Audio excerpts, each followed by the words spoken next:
Hello student, good morning. Welcome to online platform of Asha tutorial Varanasi. Asha tutorial Varanasi में आपका स्वागत है। आई होप कि आपका ये जो स्टडी है काफ़ी अच्छा चलता होगा। ठीक है, ये जो क्लास 10 का जो प्लेटफॉर्म है आपका, ये जो क्लास 10 का इस साल आपका जो एग्ज़ाम है वो काफ़ी आप बेहतरीन बनाएंगे अपनी पढ़ाई से। तो इसी चीज़ को लेकर जो आज हम लोग पढ़ने वाले हैं उस चैप्टर का नाम है जैव प्रक्रम। ये आपको पता ही होगा, आप अपने चैप्टर के सारे सिलेबस को तो अच्छे से देखे ही होंगे। तो ये जो चैप्टर हम लेकर के आए हैं ये बायो से रिलेटेड है, not a chemistry not a physics. ये किससे रिलेटेड है? बायो से रिलेटेड है। ठीक है, तो आज जो हम बात करेंगे, जो चीजें हम पढ़ेंगे, ठीक है, वो हम इसी चैप्टर के बारे में पढ़ेंगे। जैव प्रक्रम होता क्या है, जैव प्रक्रम की कितने कैटेगरीज होते हैं, जैव प्रक्रम में हमें टॉपिक्स कौन कौन से पढ़ने होते हैं। ठीक है, इसी को हम आगे कंटिन्यू करेंगे।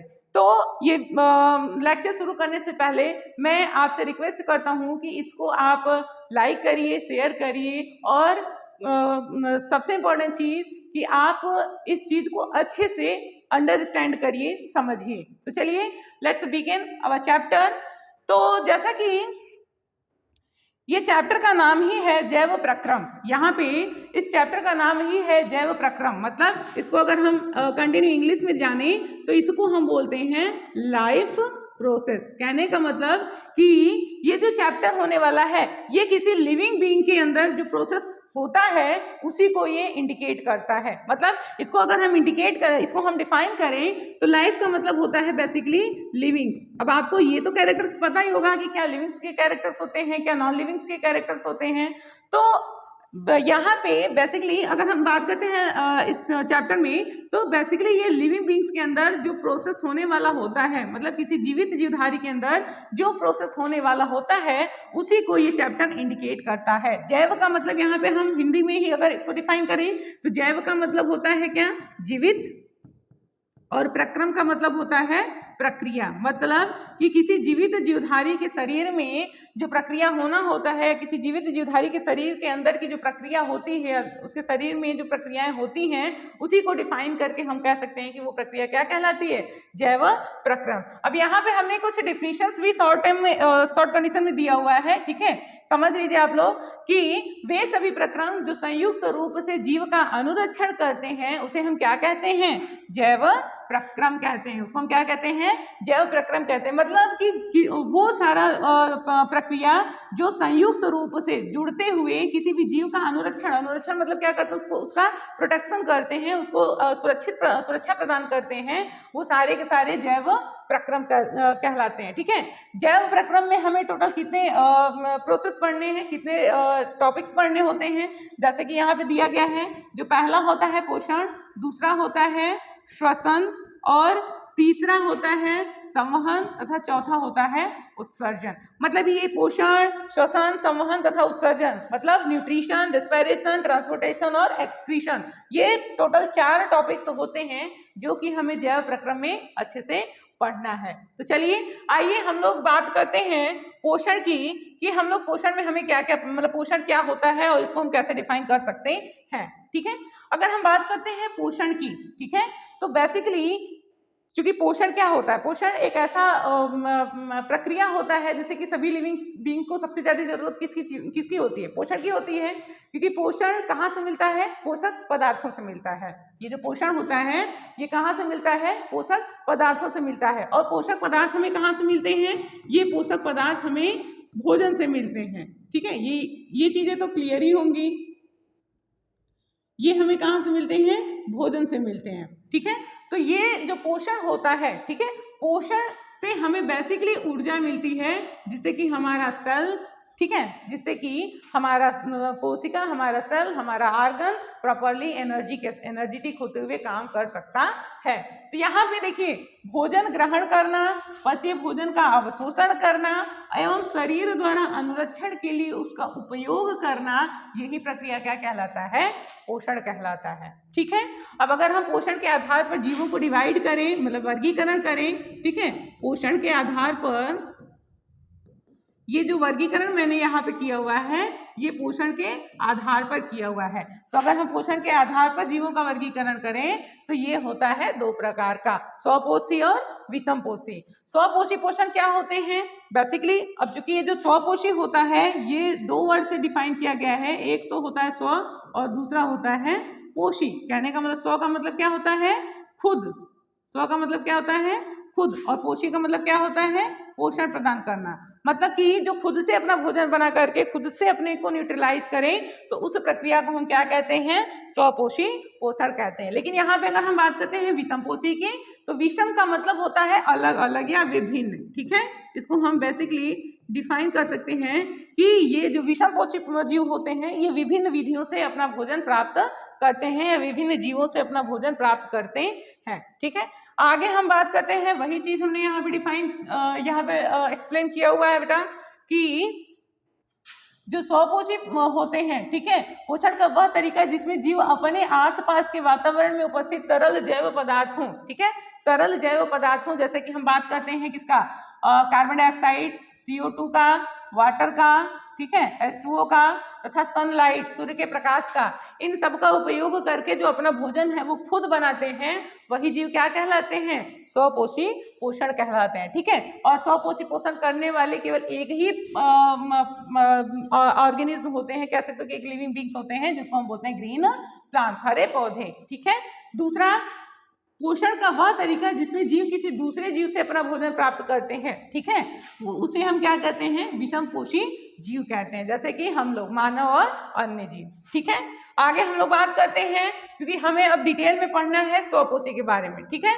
स्वपोषी मैंने अभी डिफिनेशन बता ही दिया आपको, ठीक है। अब आगे आते हैं, स्वपोषी में जिस माध्यम से पौधे अपना भोजन बना पाते हैं उस प्रक्रिया को हम क्या कहते हैं। देखिए, हरे पौधे जिस माध्यम से अपना भोजन बना पाते हैं उस प्रक्रिया को हम बोलते हैं प्रकाश संश्लेषण। प्रकाश संश्लेषण आपको पता ही होगा, आप पढ़े भी होंगे कि प्रकाश संश्लेषण एक ऐसी प्रक्रिया होती है जिसमें हरे पौधे क्या कर लेते हैं, सनलाइट का उपयोग करते हैं, मतलब सनलाइट की उपस्थिति में, तथा कार्बन डाइऑक्साइड और वाटर लेकर के क्लोरोफिल की उपस्थिति में वो अपना शुगर या ग्लूकोज के रूप में अपना भोजन बनाते हैं और बेसिकली वहीं से अपना एनर्जी लेते हैं। यहाँ पे देखिए कुछ ये जो डायग्राम यहाँ पे दिया गया है इसमें देखिए इस तरफ क्या है, एनर्जी है, मतलब लाइट एनर्जी है, सन एनर्जी है, और यहाँ से CO2 लिया जा रहा है, और सॉइल से क्या लिया जा रहा है, वाटर का ड्रॉपलेट दिखाया गया, मतलब कि वाटर लिया जा रहा है, ठीक है।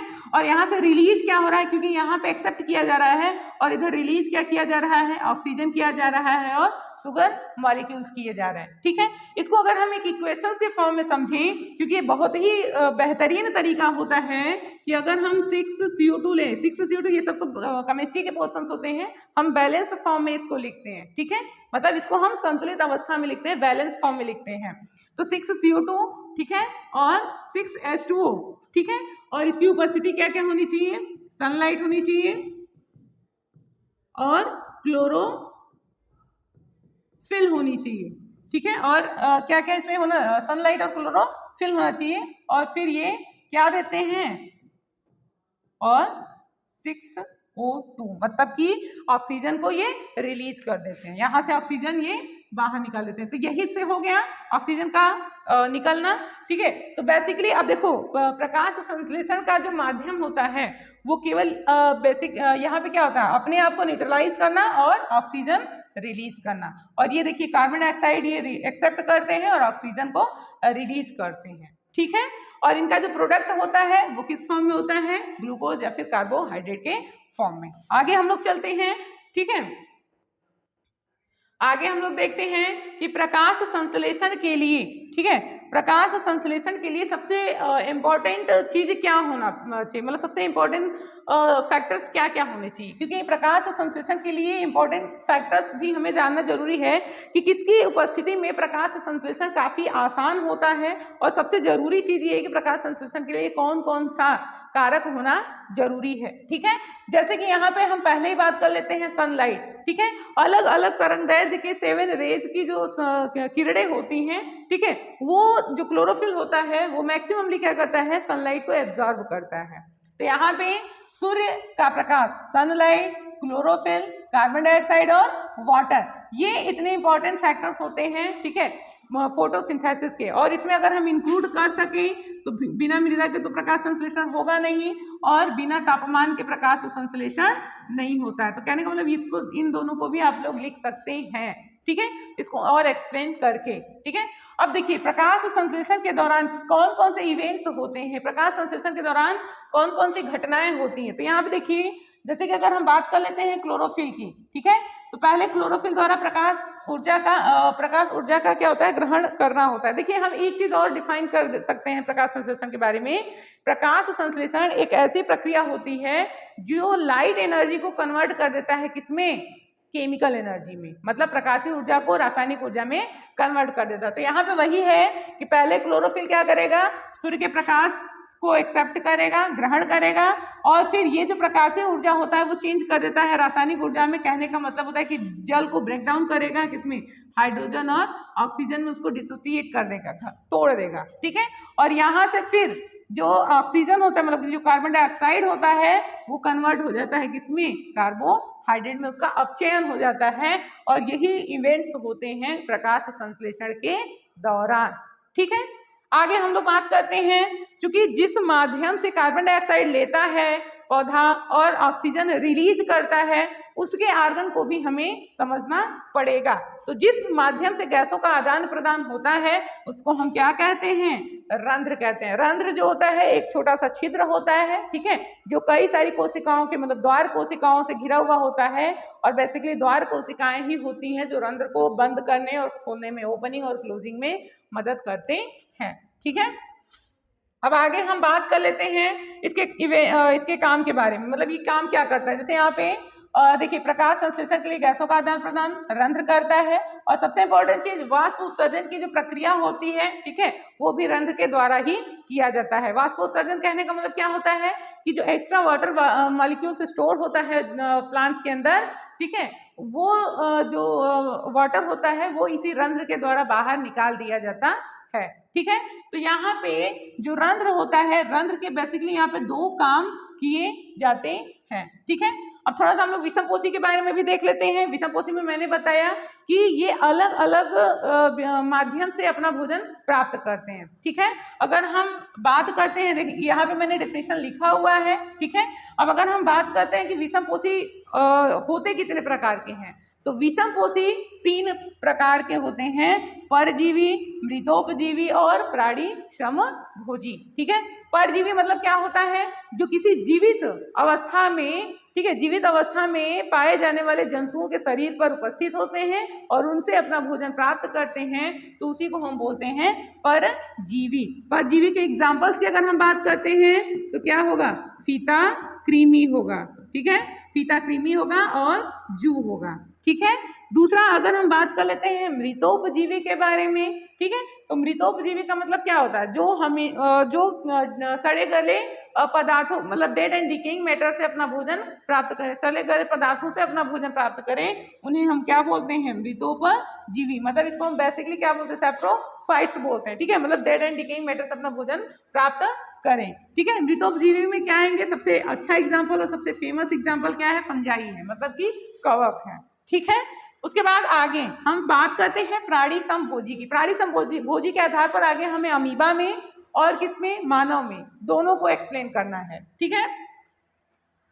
प्राणिसमभोजी मतलब क्या होता है, जो ठोस अवस्था में भोजन को लेते हैं और उसको ठोस अवस्था में भोजन का अंतर ग्रहण करते हैं और उसको अलग अलग माध्यम से पचा करके, ठीक है, ऊर्जा लेते हैं। तो ये जो प्रक्रिया होती है इसको हम क्या बोलते हैं, प्राणिसमभोजी, ठीक है।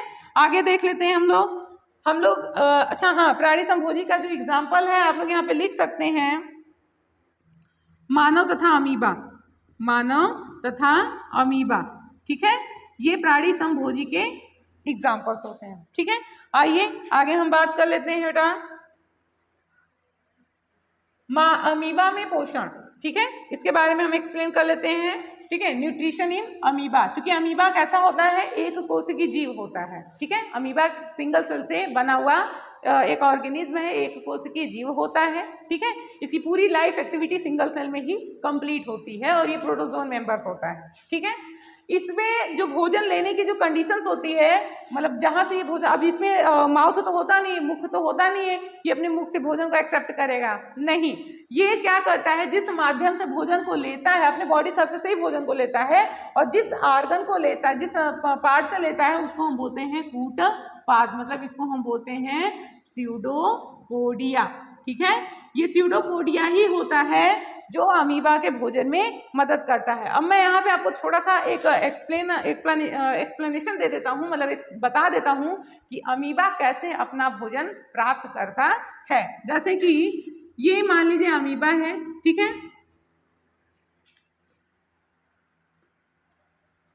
जब अमीबा को भोजन लेना होता है, ठीक है, तो इस तरीके से फिंगर लाइक स्ट्रक्चर बना लेता है। ठीक है, ये फिंगर लाइक स्ट्रक्चर बना लेता है, जिसको बोला गया है क्या, कूटपाद, मतलब कि इसको हम बोलते हैं स्यूडोपोडिया। ठीक है, स्यूडोपोडिया। और इस अमीबा के अंदर हम देखें तो क्या होते हैं, फूड वैक्यूल्स होते हैं, खाद्य रिक्तिका पाई जाती है। ठीक है, इसको हम बोलते हैं खाद्य रिक्तिका। ठीक है, तो यहाँ पे मैं देखिए एक्सप्लेन भी करने वाला हूँ कि अमीबा में निम्न चरण पूर्ण होते हैं, मतलब कि भोजन का अंतर्ग्रहण, पाचन और बहिष्करण। कहने का मतलब ये स्यूडोपोडिया के द्वारा अब भोजन को लेगा, ठीक है, और इसका जो डाइजेशन होता है वो इसी खाद्य रिक्तिका में होगा, और जैसे ही डाइजेशन हो जाता है तो जो न्यूट्रिएंट मटेरियल्स होते हैं वो फिर से इस साइटोप्लाज्म में ट्रांसफर कर दिए जाते हैं, और उसके बाद जो अपशिष्ट पदार्थ होता है वो फिर से एक फिंगर लाइक प्रोजेक्शन, मतलब कि स्यूडोपोडिया के द्वारा बाहर निकाल दिया जाता है। तो यहाँ पे अंतर्ग्रहण, पाचन और बहिष्करण, ये 3 मेथड्स के द्वारा अमीबा में पोषण की जो प्रक्रिया होती है वो कंप्लीट होती है। ठीक है, आगे आते हैं हम लोग मानव में पोषण की बात कर लेते हैं। ठीक है, मानव में भी कैसा पोषण होता है, 5 स्टेप में ये पोषण कंप्लीट होता है। मतलब बेसिकली हम कह सकते हैं कि जो मानव का जो पोषण होता है ये भी कैसा होता है, प्राणी समभोजी होता है। ठीक है, अब प्राणी समभोजी होता है तो यहाँ पे प्राणी समभोजी के टोटल 5 स्टेप्स होते हैं, इसको समझ लीजिए। पहला होता है अंतर्ग्रहण, ठीक है, पहला होता है अंतर्ग्रहण, दूसरा होता है पाचन, तीसरा जो होता है इसको हम क्या कह सकते हैं, अवशोषण। ठीक है, तीसरा हम कह सकते हैं अवशोषण, और चौथा हम कह सकते हैं स्वांगीकरण, स्वांगीकरण, और पांचवा हम कह सकते हैं बहिक्षेपण, बहिक्षेपण। ठीक है, इसी प्रक्रिया के द्वारा मनुष्य भी अपना भोजन कंप्लीट करता है। इसका आइए थोड़ा सा नीचे डायग्राम से समझते हैं पहले। ठीक है, क्या क्या पाया जाता है, देखिए ये ह्यूमंस का एलिमेंट्री कैनाल है। ठीक है, ह्यूमंस के एलिमेंट्री कैनाल में आप लोग देखे होंगे कि इधर क्या होता है, मुख गुहिका है, सबसे ऊपर क्या होता है, मुख गुहिका होता है। इस मुख गुहिका में क्या क्या होता है ये देखिए, मुख गुहिका में सबसे पहले तीत होता है, दांत होता है, ठीक है, पहला। दूसरा क्या होता है, जीभ होता है जिसमें स्वाद कलिकाएं प्रेजेंट होती हैं, ठीक है, और तीसरा होता है लार ग्रंथि। ठीक है, ये लार ग्रंथि 3 प्रकार का होता है, ठीक है, 3 पेयर में पाया जाता है। ठीक है, सबलिंगुअल, सबमैक्सिलरी और पैरोटिड। ठीक है, ये करके 3 लार ग्रंथि प्रेजेंट होता है। ठीक है, यहाँ पे देखिए ये लार ग्रंथि मेंशन भी किया हुआ है लैरिंजियल के द्वारा। उसके बाद ये मुख गुहा से एक ट्यूब लाइक स्ट्रक्चर सामने निकलती है जिसको बोला गया है क्या, ग्रासिका, मतलब ओसोफेगस। अब देखिए जो लार होता है, लार में बेसिक लार ग्रंथि में क्या होता है ये भी समझ लीजिए कि लार ग्रंथि से क्या निकलता है, लार निकलता है, और लार में एक एंजाइम होता है जिसको हम कहते हैं क्या, टाइलिन। ये टाइलिन एंजाइम ही क्या करता है, कार्बोहाइड्रेट के पाचन में मदद करता है। इसको हम बेसिकली कह सकते हैं, इसको हम बेसिकली कह सकते हैं कि जो टाइलिन होता है ये मंड को, ठीक है, मंड को स्टार्च के रूप में कन्वर्ट कर देता है, जो कि स्टार्च सबसे मीठा कंपाउंड होता है। ठीक है, तो टायरिन क्या करता है, मंड को स्टार्च में कन्वर्ट कर देता है, ये हमारे मुख गुहा में होता है। ठीक है, उसके बाद यहाँ पे अगर हम बात करते हैं ग्रसिका का, ग्रसिका क्या करता है, भोजन को लार ग्रंथि से मिला करके नीचे की तरफ लेकर के आता है। ठीक है, उसके बाद अमाशय, अमाशय में भोजन का संग्रहण होता है, और अमाशय में ही क्या पाई जाती हैं, जठर ग्रंथियां पाई जाती हैं। ठीक है, और ये जो जठर ग्रंथि होती है, ठीक है, एंजाइम रिलीज करती है। ठीक है, उसके बाद नीचे चलते हैं तो क्षुद्रांत होता है, मतलब स्मॉल इंटेस्टाइन्स होते हैं, और उसके बाद एक कॉइल लाइक स्ट्रक्चर होती है जिसको हम लार्ज इंटेस्टाइन कहते हैं, और फिर रेक्टम से एनस के द्वारा मतलब मलाशय और गुदा द्वार के द्वारा ये भोजन को बाहर कर देता है। ठीक है, कुछ यहाँ पे ग्रंथियां पाई जाती हैं, जैसे कि ग्रंथियां तो वैसे दो प्रकार की होती हैं, एक बहिस्रावी और दूसरा अंतःस्रावी। तो बहिस्रावी से एंजाइम रिलीज होता है, तो यहाँ पे हम कुछ बहिस्रावी ग्रंथियों के बारे में बात करते हैं, जैसे कि लीवर। ठीक है, लीवर में क्या होता है, पित्ताशय, और पित्ताशय से पित्तरस का पैंक्रियास, पैंक्रियास से क्या, पैंक्रियाटिक जूस, ठीक है, सिक्रीट होता है, मतलब पित्ताशय रस निकलता है। ठीक है, अब यहाँ अब चूंकि एक चीज और देखिए, सिंपल क्वेश्चन है कि जो पैंक्रियास होता है ये एक मिश्रित ग्रंथि है। क्या है, एक मिश्रित ग्रंथि है। ठीक है, ये हार्मोन्स और एंजाइम दोनों रिलीज करता है। अब आइए आगे हम लोग बाकी सारी चीजें ये PDF में है। ठीक है, आप लोग इसको देख सकते हैं, ये पूरा मैंने अच्छे से मेंशन किया हुआ है, इसको आप लोग अच्छे से पढ़ सकते हैं। ठीक है,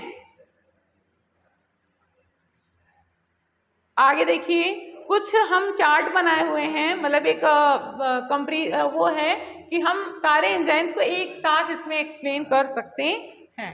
ठीक है, जैसे कि अगर हम बात करते हैं पहले अमाशय की, तो अमाशय में क्या होता है, जठर ग्रंथियां होती हैं। जठर ग्रंथियों से पेप्सिन, हाइड्रोक्लोरिक एसिड और श्लेष्मा, तीन केमिकल का स्रावण होता है, मतलब सीक्रेशन होता है। पेप्सिन क्या करता है, ये एक प्रोटीन पाचक एंजाइम है जो प्रोटीन को डाइजेस्ट करता है।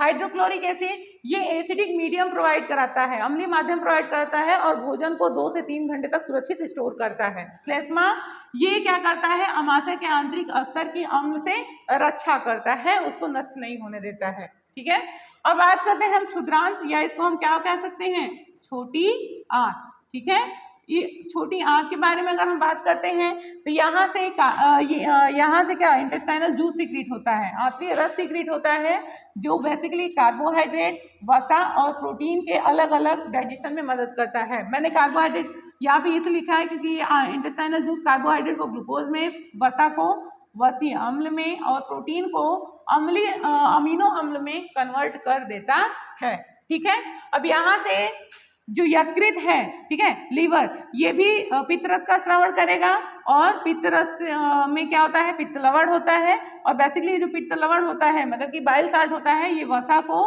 मतलब वसा की बड़ी गोलिकाओं को इमल्सिफाइड करके छोटी गोलिकाओं में कन्वर्ट कर देता है। बेसिकली ये फैट डाइजेशन में मदद करता है। और दूसरा अगर हम बात करते हैं पैंक्रियाज की, तो पैंक्रियाज से 3 एंजाइम्स निकलते हैं, एमाइलेज, ट्रिप्सिन और लाइपेज। ठीक है, अब एमाइलेज का काम क्या होता है, यहाँ पे देखिए सबका काम यहाँ पे तीनों का दिया हुआ है, ट्रिप्सिन, लाइपेज और एमाइलेज का। प्रोटीन के लिए ट्रिप्सिन, वसा के लिए लाइपेज, और स्टार्च के लिए एमाइलेज। ये अलग अलग तरीके से ब्रेक डाउन करके उनको डाइजेस्ट करते हैं।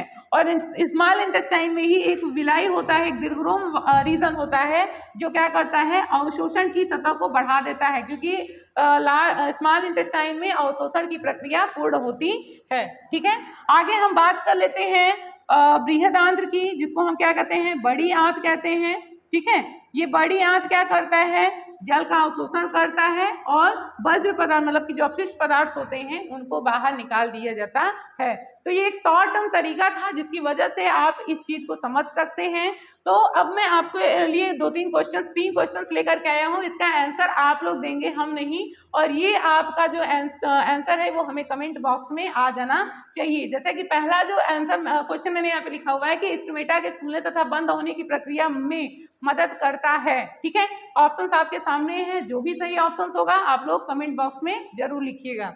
दूसरा, अमीबा अपना भोजन कैसे बनाता है, अमीबा अपना भोजन कैसे बनाता है, इसके ऑप्शंस आपके सामने हैं यहाँ पे। और कौन सी ऐसी प्रक्रिया है जो सभी जीवों के लिए इन्वॉल्व मतलब अनिवार्य होती है, सबसे ज्यादा जरूर इंपॉर्टेंट होती है, प्रकाश संश्लेषण, वाष्पोत्सर्जन, श्वसन और चलन। तो ये 3 क्वेश्चंस का आप लोग कमेंट बॉक्स में आंसर जरूर दीजिएगा। इसी के साथ ये सेशन मैं अब बंद करता हूँ, अगले सेशन के साथ फिर मिलेंगे। Thank you so much.